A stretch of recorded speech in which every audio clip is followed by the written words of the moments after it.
საშინაო სკოლის გაკვეთილებს წარმოგიდგენთ კომპანია Silknet.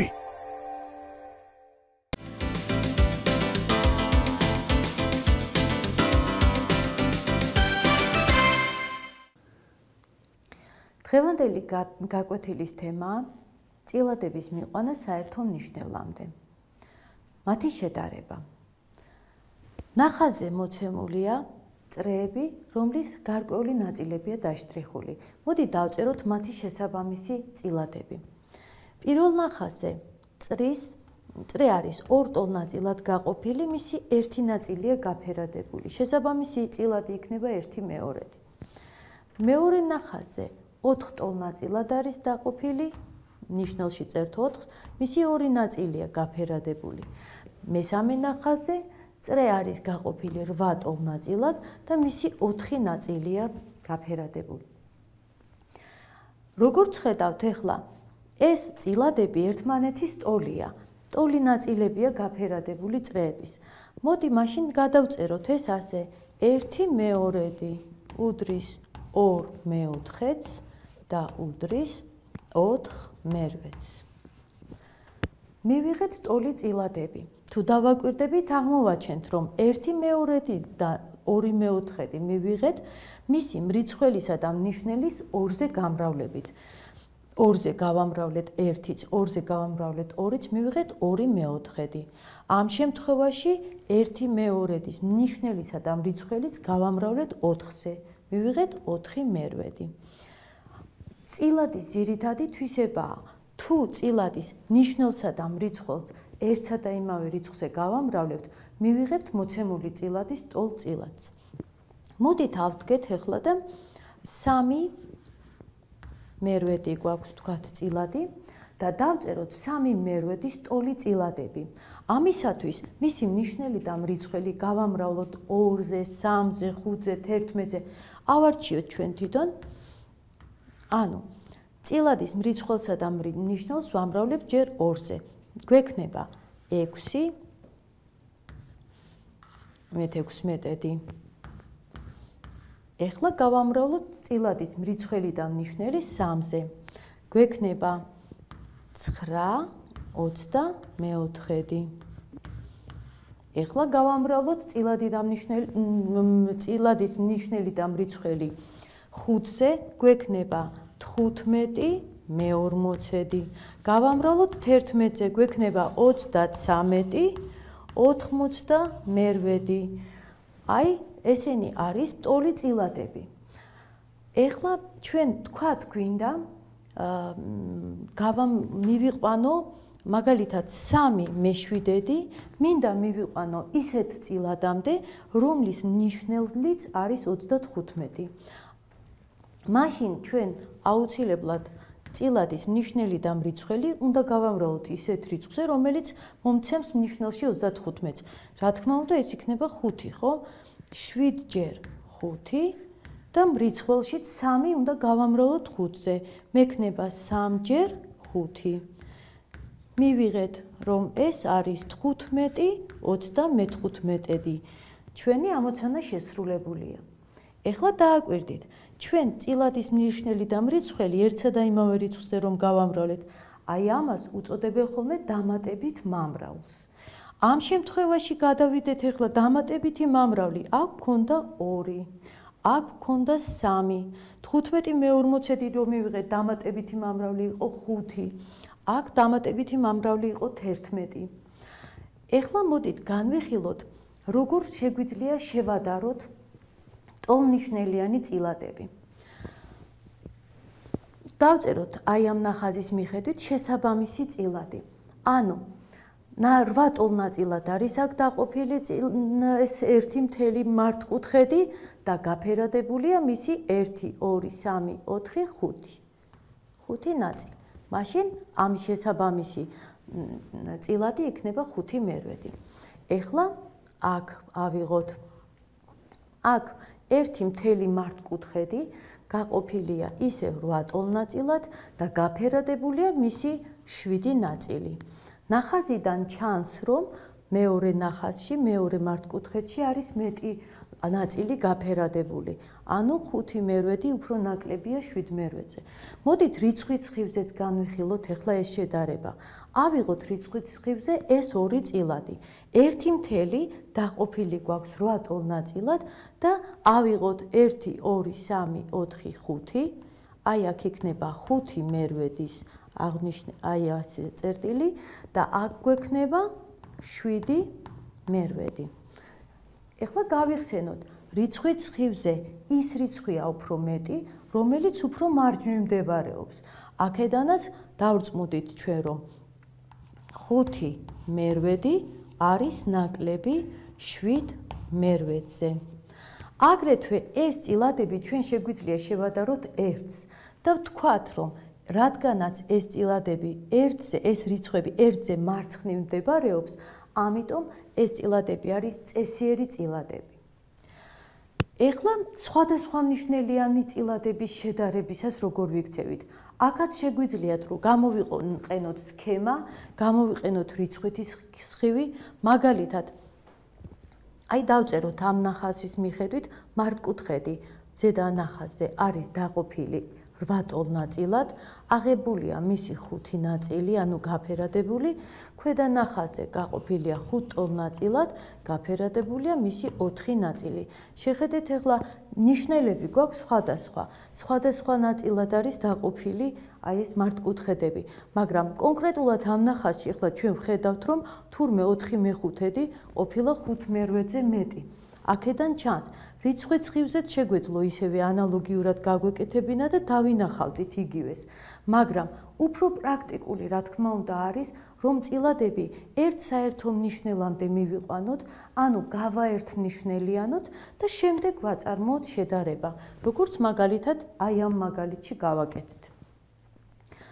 საერთოდ წილადები საერთო მნიშვნელამდე რომ მივიყვანოთ, შეგვიძლია 2 წილადის ნებისმიერი საერთო ჯერადი ავირჩიოთ, მაგრამ როგორც წესი, ჩვენ ვირჩევთ ხოლმე უმცირესი საერთო ჯერადი გვინდა, ანუ 2 წილადის უმცირეს საერთო ჯერადს წერთ ნიშნელში. მაგალითად, აი ეს ჩვენ რაც გავაკეთეთ ხომ, აი ამ 2 წილადზე განვიხილოთ ახლა. მივიყვანოთ ეს 2 წილადი უმცირეს საერთო ჯერადამდე და დავწმუნდეთ მართლაც, რომ 4/5 არის 5 მერვედზე მეტი. მაგალითად, ამათი უმცირესი საერთო ჯერადი 40-ია. მივხვდებით ალბათ, მაშინ 5 მერვედი სტოლი წილადი.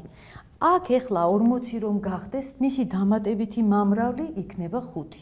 ამიტომ აქ გვექნება 40, დამატებითი მომრავლი თუ 5-ია, 5-იც უნდა გავამრავლოთ 5-ზე, იქნება 25. ესე იგი 25 მე-40-ედის ტოლია 5 მერვედი. ეხლა ავდგეთ 4/5, მივიყვანოთ ისევ ნიშნელში 40-მდე და ესე იგი დამატებითი მომრავლი ამ შემთხვევაში არის 8. 8 × 4 არის 32 და ეხლა უკვე შევადაროთ 25 მე-40 არის უფრო ნაკლები, ვიდრე 32 მე-40, რაც ჩვენს ნახაზშიც კარგად ჩანდა. წილადების საერთო მნიშვნელი სინჯვის მეთოდითაც შეგვიძლია ვიპოვოთ. მაგალითად, აი ესეთი 2 წილადი შევადაროთ ერთმანეთს, 3 მერვედი და 7 30. როგორ ვიქცევით ამ შემთხვევაში? ნიშნელებიდან უდიდესს ვაკვირდებით და ვუყურებთ 30 არ არის 8 ჯერადი. ამიტომ 30 არ გამოგვადგება საერთო მნიშვნელად და ეხლა ვეძებთ უკვე 30-ის შემდეგ ჯერადებს. მოდი დავწეროთ 30-ის შემდეგი ჯერადებია 60, ვაკვირდებით 60 არ არის 8 ჯერადი. ამიტომ არ გვაწყობს შემდეგ ჯერად რიცხვს წერთ 90, 90 აგრეთვე არ არის 8 ჯერადი და შემდეგი ჯერადი 120, ვაკვირდებით 120 8-ზე რომ გავყოთ არის 15, ესე იგი 120 გვაწყობს და ამ 2 წილადის უმცირესი საერთო ჯერადი ყოფილა 120. ანუ საერთო მნიშვნელიც 120 იქნება.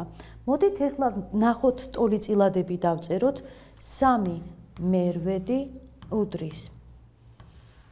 დამატებითი მნიშვნელი როგორ ვიპოვეთ 120 გავყავით 8-ზე, მივიღეთ 15 და მაშინ 8-ს ვამრავლებთ 15-ზე და 3-საც ვამრავლებთ 15-ზე. ტოლია ნიშნულში გვაქვს 120 და მრიცხველში გვექნება 45. ეხლა 7/30 მივიყვანოთ ნიშნელამდე, რომელიც 120 გვაქვს ნიშნელი. 7/30 უდრის. 30 უნდა გავამრავლოთ, რაზე 120 რომ 30-ზე გავყოთ არის 4, მაშინ ამ წილადის დამატებითი მომრავლი ყოფილა 4. 30 მრავლდება 4-ზე და 7-იც მრავლდება 4-ზე. აქ გვექნება 28 შეფარდებული 120-თან. ეხლა უკვე შეგვიძლია შედარება ვაწარმოოთ. 45 მეოცედი არის უფრო მეტი, ვიდრე 28 მეოცედი. მაშინ 3 მერვედი ყოფილა მეტი, მოდი წავშლი ამას და დავწეროთ უტოლობის ნიშანი 3 მერვედი ყოფილა უფრო მეტი, ვიდრე 7/30. მოდით ეხლა განვაზოგადოთ და ვთქვათ საერთოდ, როდესაც გვაქვს ტოლი მნიშვნელები, დააკვირდით ის წილადია მეტი, რომლის მრიცხველიც არის უფრო მეტი. როდესაც სხვადასხვა მნიშვნელიანი წილადები გვაქვს, ყველაზე ოპტიმალური გზა იქნება, რომ ისინი გავაერთმნიშვნელიანოთ და შემდეგ უკვე ტოლმნიშნელიანი წილადების შედარება ვიცით და შემდეგ ვაწარმოოთ უკვე შედარება. განვიხილოთ რამდენიმე მაგალითი. შევადაროთ 3 მეოთხედი და 9 მეათედი. ვეძებთ ეხლა 4-სა და 10-ის უმცირეს საერთო ჯერაც, ანუ ამ ორი წილადის საერთო ნიშნელს. მათი უმცირესი საერთო ჯერადი არის 20 და ამიტომ ორივე წილადი მიგვყავს ჩვენ 20-მდე, ნიშნელში რომ 20 ეწეროს. დავწეროთ ეხლა 3 მეოთხედი უდრის დამატებითი მომრავლი აქ რა გვექნება 20 რომ მივიღოთ 5, ხომ? მაშინ მრიცხველიც მრავლდება 5-ზე, ნიშნელიც მრავლდება 5-ზე, იქნება 15 მეოცედი. ეხლა 9 მეათედისთვის დამატებითი მომრავლი 20-მდე რომ მივიყვანოთ ნიშნელი, იქნება 2. ამიტომ 9 მეათედი უდრის 9 ჯერ 2 აღარ დავწერ, პირდაპირ დავწეროთ 18-ია, 10 ჯერ 2 არის 20. აი ეხლა უკვე შეგვიძლია შევადაროთ 15 მეოცედია მეტი თუ 18 მეოცედი. რა თქმა უნდა არის 18 მეოცედი მეტი, იმიტომ რომ ნიშნელები გვაქვს ტოლი და რომლის მრიცხველიც მეტია, ის წილადია მეტიო, ვთქვით, ხო? მაშინ იქნება 18 მეოცედი მეტი. 18 მეოცედი არის 9 მეათედის ტოლი წილადი. მაშასადამე დავწეროთ, რომ 3 მეოთხედი არის უფრო ნაკლები, ვიდრე 9 მეათედი. ეხლა ასეთი მაგალითი განვიხილოთ. შერეული რიცხვები შევადაროთ. 3.2 მეხუთედი და 3.3 მეშვიდედი. ეხლა როგორ მოვიქცეთ? დააკვირდით, თელ ნაწილებს ვადარებ. მთელი ნაწილები აქვს ტოლი. მაშინ გადავდივარ წილადი ნაწილების შედარებაზე. წილადი ნაწილები რომ შევადარო, საერთო მნიშვნელამდე უნდა დავიყვანოთ. ამათი საერთო ნიშნელი იქნება 35, მაშინ 2 მეხუთედისთვის დამატებითი მომრავლი იქნება 7 და 3 მეხუთედისთვის დამატებითი მომრავლი იქნება 5. დავწეროთ, მოდი, მაშინ პირდაპირ ამ რიცხვების ტოლი რიცხვები. 3.2 მეხუთედი იქნება ტოლი 3. ეხლა დამატებით მომრავლზე გავამრავლოთ, ანუ 7-ზე გავამრავლოთ 2-იც და 5-იც. 2 რომ 7-ზე გავამრავლოთ იქნება 14, 5 35. ესე იგი პირველი წილადი, პირველი რიცხვი ვიცით უკვე რაც არის. ეხლა მეორე რიცხვი 3.3 მეშვიდედი. აქ უკვე დამატებითი მომრავლი გვაქვს 5, გვექნება 3. ნიშნელში გვაქვს 35 და რიცხვში 3 ჯერ 5 იქნება 15. ეხლა შეგვიძლია უკვე შევადაროთ და დავწეროთ, რომ 3.2 14/35 არის უფრო ნაკლები ვიდრე 3/15/35. შესაბამისად 3/2/5 იქნება უფრო ნაკლები ვიდრე 3/3/7. ახლა ასეთი მაგალითი განვიხილოთ. 5/2/9 შევადაროთ 6/1/7-ს. აბა დავაკვირდეთ. მთელ ნაწილებს ვადარებთ ჯერ.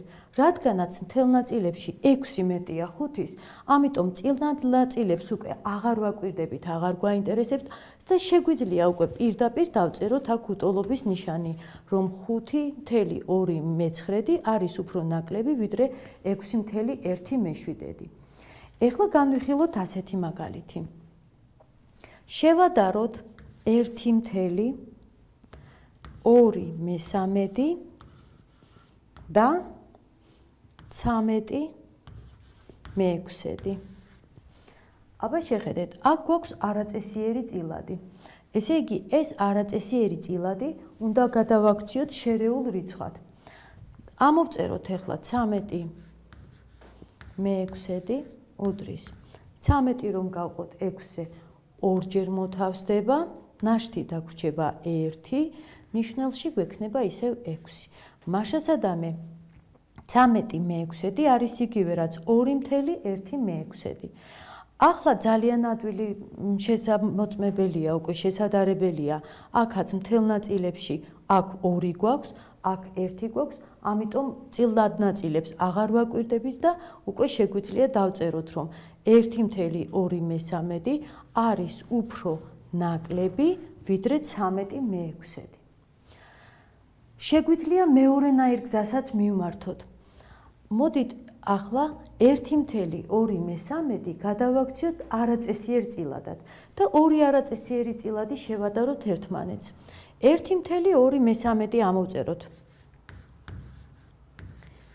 არის 3-ჯერ 1-ს მივმატოთ 2 არის 5/3 და ახლა ჩვენ გვჭირდება რომ ნიშნელში გქონდეს 6. ამიტომ 5/3-ისთვის დამატებითი მომრავლი იქნება 2 და გვექნება 5-ჯერ 2 10, 3-ჯერ 2 6. მაშასადამე 1/2/3 იგივე ყოფილა რაც 10/6. შევადაროთ 10/6 არის უფრო ნაკლები ვიდრე 13/6. თქვენ თვითონ უნდა ამოარჩიოთ ყოველ კონკრეტულ შემთხვევაში, ყოველ კონკრეტულ მაგალითში, როგორ უფრო გირჩევნიათ, თქვათ, აი ასე არაწესიერი წილადის სახით წარმოადგინოთ წილადები და შემდეგ შეადაროთ, თუ მთელი ნაწილი გამოყოთ და მთელი ნაწილები შეადაროთ. ამით ჩვენი გაკვეთილი დასრულებულია. დღეს ჩვენ შევისწავლეთ წილადების საერთო მნიშვნელამდე მიყვანა, წილადებისა და შერეული რიცხვების შედარება. გისურვებთ წარმატებებს.